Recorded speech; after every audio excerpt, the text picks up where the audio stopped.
नमस्कार दोस्तों, मैं डॉक्टर स्वप्निल सागर जैन निरामय होम्योपैथी के अपने इस YouTube चैनल पर आप सभी का बहुत बहुत स्वागत करता हूं। दोस्तों, हमारे घर में बहुत सारे ऐसे लोग होते हैं, छोटे बच्चों से लेके और बड़े बुजुर्गों तक, जिनको की कफ की बड़ी समस्या होती है, म्यूकस की बड़ी समस्या होती है, यानी कि नाक से या गले से गाढ़ा गाढ़ा पदार्थ निकलता रहता है। कभी सफेद कलर का होता है, कभी हरे पीले कलर का होता है। इस तरह के अलग अलग जो डिस्चार्जेस हैं वो होते रहते हैं। बहुत ज़्यादा समस्या बहुत सारे लोगों में देखने को मिलती है। अब इसके पीछे बहुत सारे रीजंस होते हैं।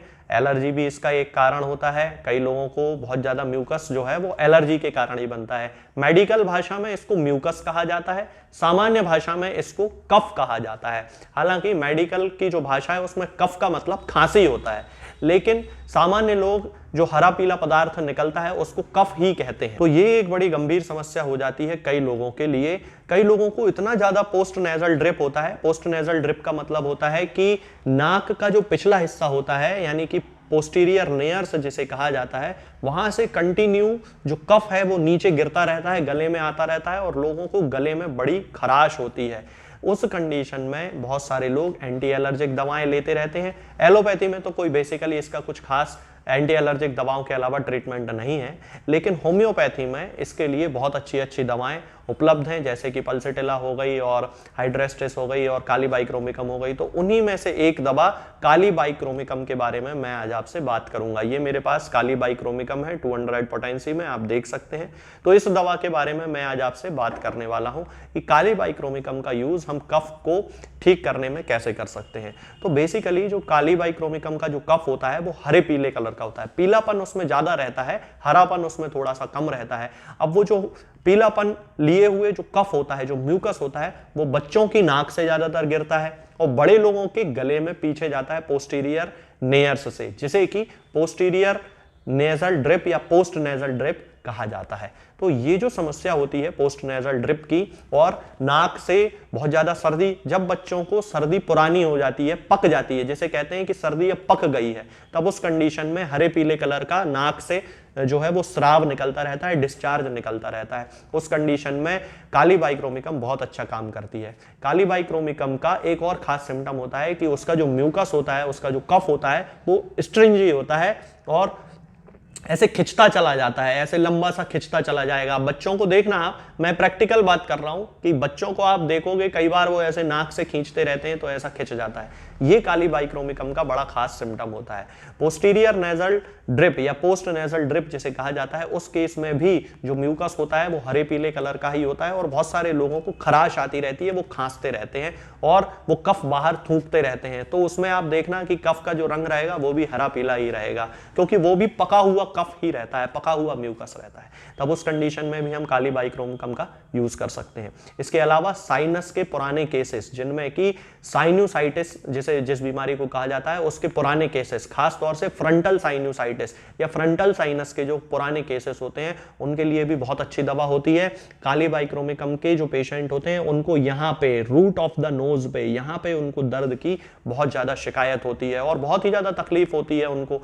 यही जो दर्द होता है वो फिर धीरे धीरे या तो लेफ्ट साइड में आ जाता है या राइट साइड में आ जाता है, मतलब या इस तरफ चला जाएगा या इस तरफ चला जाएगा, तो दोनों में से किसी भी तरफ। अब वो जो दर्द होगा वो आंख में भी दर्द होने लगता है।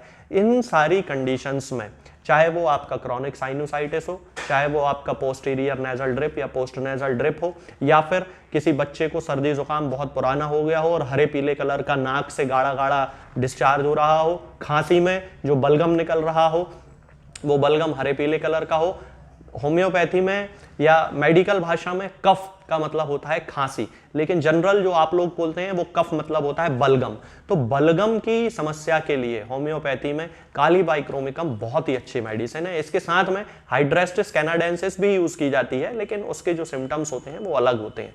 तो काली बाइक्रोमिकम का यूज हम इन सारी कंडीशंस में कर सकते हैं। जिन लोगों को बहुत ज्यादा बलगम बनता है, बहुत ज्यादा कफ बनता है और नाक में कफ उनका जमा रहता है, पपड़ी जैसी जम जाती है, निकलते नहीं बनता है और जब निकलता है तो लंबा लंबा धागे जैसा निकल जाता है, तब उस कंडीशन में काली बाइक्रोमिकम का यूज हमें जरूर करना चाहिए। ये मेरे पास काली बाइक्रोमिकम है, आप लोग देखना चाहें तो देख सकते हैं। अब इसकी पोटेंसी की यदि हम बात करते हैं तो दोस्तों 30 पोटेंसी में हमें इसकी शुरुआत करनी चाहिए और काली बाइक्रोमिकम की 30 पोटेंसी की 2 बूंद सुबह, 2 बूंद दोपहर में और 2 बूंद शाम को पहले 8 दिन तक ले लें, उसके बाद अगले 15 दिन के लिए इसकी 30 पोटेंसी की 2 बूंद सुबह और 2 बूंद शाम को लेना शुरू कर दें। धीरे धीरे आपके शरीर में चेंजेस आएंगे। कफ का बनना एकदम से बंद नहीं होगा, धीरे धीरे बंद होगा। बलगम का जो बनना है वो धीरे धीरे बंद होगा, धीरे धीरे आपको आराम मिलता चला जाएगा और फिर पूरा जो बलगम है वो पूरी तरह से निकल जाएगा और आपको बहुत ज्यादा आसानी हो जाएगी सांस लेने में। बहुत सारे लोगों को बलगम के कारण नाक बंद हो जाती है, सांस लेते नहीं बनता। उस कंडीशन में भी काली बाइक्रोमिकम का यूज हम कर सकते हैं, बहुत अच्छी मेडिसिन है। तो दोस्तों ये मेडिसिन जो है काली बाइक्रोमिकम, ये आपको किसी भी होम्योपैथिक मेडिकल स्टोर पे मिल जाएगी। होम्योपैथी वाले मेडिकल स्टोर पे मिलेगी, एलोपैथी वाले पे नहीं मिलेगी। आज के इस वीडियो में फिलहाल इतना ही। आगे के वीडियोस में हम बात करेंगे कुछ नई बीमारियों के बारे में और उनकी होम्योपैथिक दवाओं के बारे में। तब तक के लिए जय हिंद, जय भारत।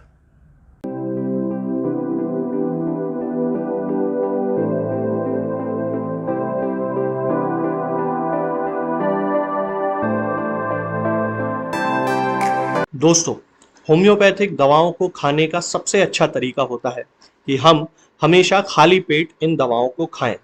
जिन दवाओं को दिन में केवल एक बार खाना है, उन्हें सुबह खाली पेट खा लेना चाहिए। मुंह में अच्छे से कुल्ला करके, गार्गल्स करके मुंह को साफ कर लेना चाहिए और उसके बाद हमें होम्योपैथिक दवाई खा लेना चाहिए। जिन दवाओं को दिन में 2 बार या 3 बार या 4 बार खाना होता है, उन दवाओं को खाली पेट खाने का मतलब होता है कि हम उन दवाओं को खाने के लगभग आधे घंटे पहले या फिर 2 से ढाई घंटे बाद ही खाएं। और उस स्थिति में भी हमारे मुंह में किसी भी वस्तु का, किसी भी चीज का स्वाद नहीं होना चाहिए, ना ही हमारे मुंह में किसी भी चीज की गंध होना चाहिए, जिससे कि ये होम्योपैथिक दवाएं हमारे शरीर पर बहुत अच्छे तरीके से काम कर सकती हैं। तो हमें हमेशा ये ध्यान रखना है कि जब भी हम होम्योपैथिक दवा खाएं, हमेशा खाली पेट खाएं और हमारे मुंह में किसी भी चीज का स्वाद या किसी भी चीज की स्मेल ना हो। अब बहुत सारे लोग ये सोचते हैं कि हम कच्चा प्याज खा सकते हैं या अदरक खा सकते हैं या हींग खा सकते हैं या इलायची खा सकते हैं या नहीं। बिल्कुल, आप इन चीजों का इस्तेमाल कर सकते हैं। होम्योपैथिक दवाओं को खाते समय आप इन सभी चीजों को बड़ी आसानी से खा सकते हैं। बस याद ये रखना है कि जब भी आप होम्योपैथिक दवा खाएं, इनमें से किसी भी वस्तु का, किसी भी चीज का स्वाद आपके मुंह में ना हो। यानी कि जब भी आप इन्हें खाएं तो इनके खाने से या तो आधे घंटे पहले होम्योपैथिक दवा खा लें या फिर इन्हें खाने के 2-ढाई घंटे बाद, जब कि आपने मुंह में अच्छे से कुल्ला कर लिया हो, अच्छे से गार्गल्स कर लिए हो, तब इन होम्योपैथिक दवाओं को खाएं। तो आपको हमेशा होम्योपैथी के सबसे अच्छे रिजल्ट देखने को मिलेंगे। लोग गलती यही कर देते हैं कि वो प्याज खाना छोड़ देते हैं, कच्चा प्याज, लहसुन, अदरक, हींग सब खाना छोड़ देते हैं, लेकिन फिर भी उनको मुंह में सफाई ना होने के कारण होम्योपैथिक दवाओं का अच्छा रिजल्ट देखने को नहीं मिलता है। ये होम्योपैथिक दवाएं आपको किसी भी ऑनलाइन फार्मेसी पर या आपके घर के नजदीक किसी भी होम्योपैथिक मेडिकल स्टोर पर बड़ी ही आसानी से उपलब्ध हो जाएंगी। ये दवाएं हर होम्योपैथिक फार्मेसी पे उपलब्ध होती हैं, हर ऑनलाइन फार्मेसी पर उपलब्ध होती हैं, इसलिए आप वहां से इन दवाओं को प्राप्त कर सकते हैं। निरामय होम्योपैथी क्लिनिक से ना ही किसी मरीज को कोई दवा बेची जाती है और ना ही कोई दवा भेजी जाती है।